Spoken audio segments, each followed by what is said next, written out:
Dos 26 estados da federação, existe um em específico que poucos brasileiros mencionam: o Amapá. Esse estado tem pouco mais de 140 mil quilômetros quadrados. Até 1943, nem existia. Antes desta data, fazia parte do Pará, até que foi criado o Território Federal do Amapá, com a administração conjunta do governo federal e do estado do Pará. O Amapá só foi se tornar um estado independente em 1988, na mesma data da Constituição Brasileira. Esse desconhecido estado é limitado pelo estado do Pará a oeste e sul, pela Guiana Francesa a norte, pelo Oceano Atlântico a nordeste, pela foz do Rio Amazonas a leste e pelo Suriname em um pequeno trecho. E por estes fatores ocorre uma coisa peculiar aqui. Até hoje não existe nenhuma ligação direta por terra entre o Brasil e o estado do Amapá. Ou seja, não é possível você pegar seu carro e ir dirigindo até esse estado, simplesmente porque nenhuma rodovia conecta o Amapá ao restante do país. Eu entendo que isso pode parecer bizarro, mas eu vou te provar como isso é verdade.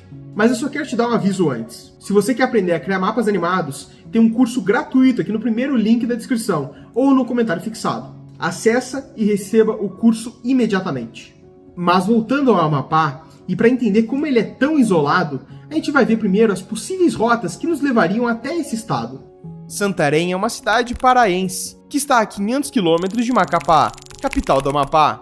Mas não é possível ir dirigindo até lá, pelo menos não do Brasil. Para fazer essa rota de carro, teríamos que iniciar uma jornada pela América do Sul, indo até Roraima, entrar pela Guiana, cruzar o litoral do país, até chegar nos limites com o Suriname, onde finalmente nossa rota acabaria.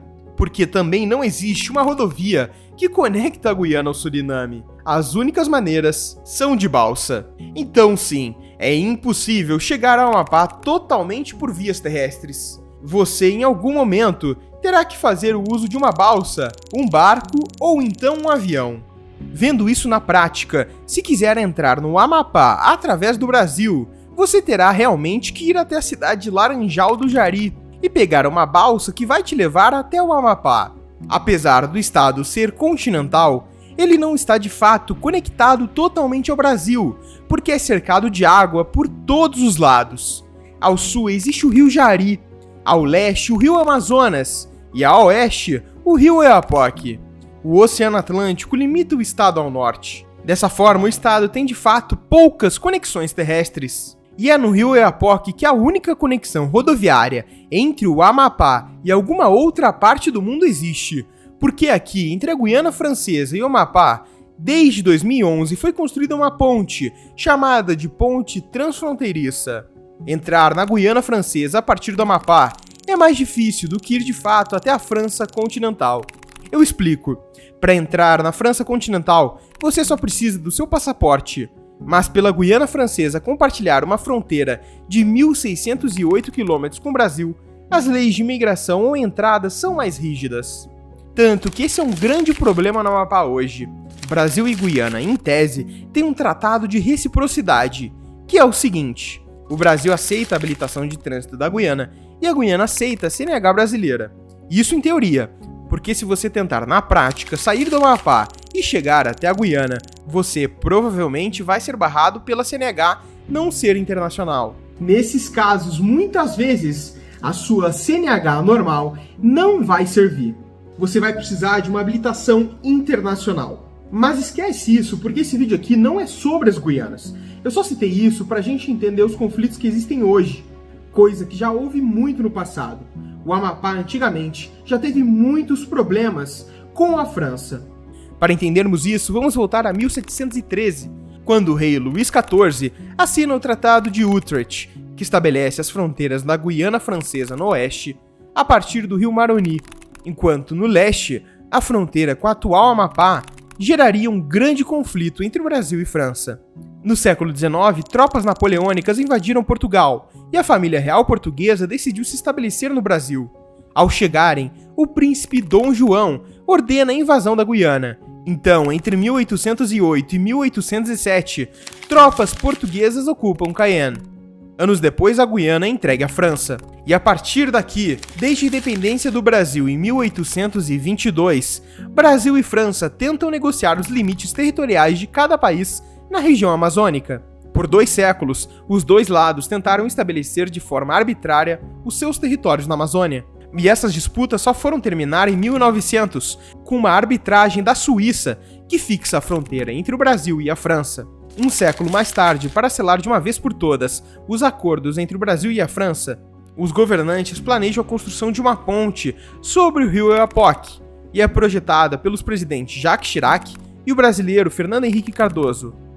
Em março de 2017, a ponte foi inaugurada, após o acordo entre os presidentes François Hollande e Dilma Rousseff. E finalmente, o Amapá teve uma conexão direta com outra parte do mundo.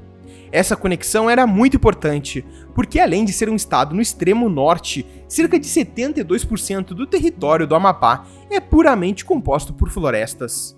Isso ocasiona uma concentração populacional muito grande em certos locais. Dos 750 mil habitantes que o Amapá possui, 500 mil estão concentrados na capital Macapá. Dos 142 mil km² do Amapá, cerca de 20% apenas não está totalmente coberto por florestas. Nessa área, na costa leste, as principais atividades econômicas do Amapá são aplicadas, principalmente o extrativismo mineral e vegetal. A economia é marcada pela extração da castanha do Pará, palmito e madeira nas regiões mais amazônicas. São abundantes as riquezas minerais, com destaque para o ouro, manganês, calim e granito.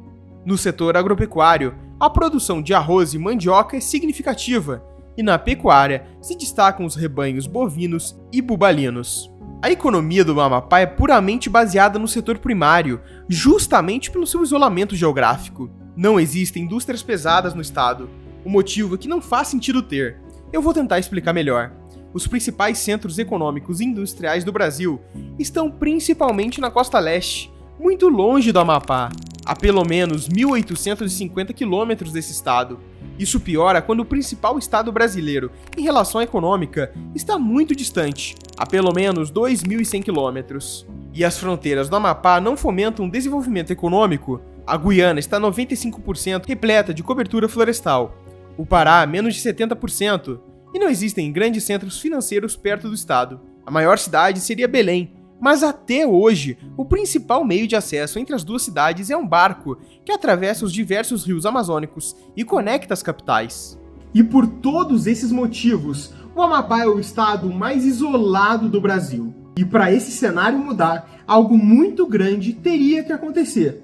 E é justamente o que eu conto nesse vídeo aqui, sobre o novo pré-sal, que envolve exatamente uma grande mudança no Amapá. Então eu te espero nesse vídeo aqui.